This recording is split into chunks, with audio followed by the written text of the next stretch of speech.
Kat badang yaki si kat badang yaki bon Marway ngas nyauling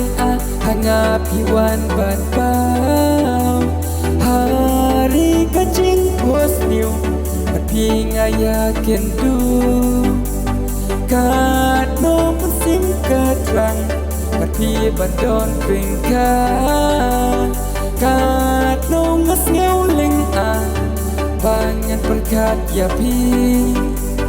lano tip kan dai kabur o kajing sisa kat nung sim kalung kat nung sim kasupang haba banya itim dona kat nung sim kalung kat nung sim kasupang haba banya itim dona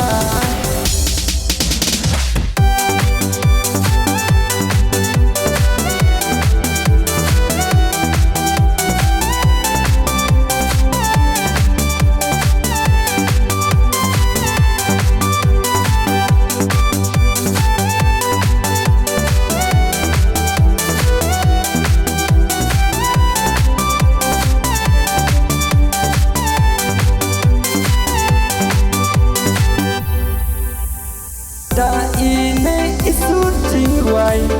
hapi ngaplan ta chi sin kawai kasi pins ngew ya jing shisha kirmen chi sin kasi pin saya kindu hang ta keng mangapati kan dei ka jing shisha kat nung mesim kaleng kat nung mesim kasutmang haba banya iklim dona kat nung mesim kaleng kat nung mesim kasutmang haba banya iklim dona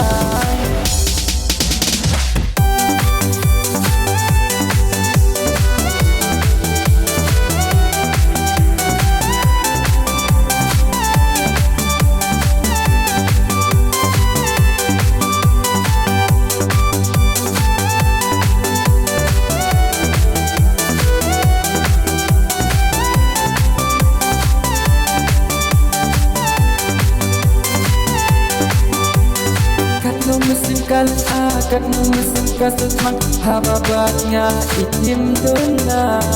kat nung mesin kaleng kat nung mesin kasutmang haba banya itim dona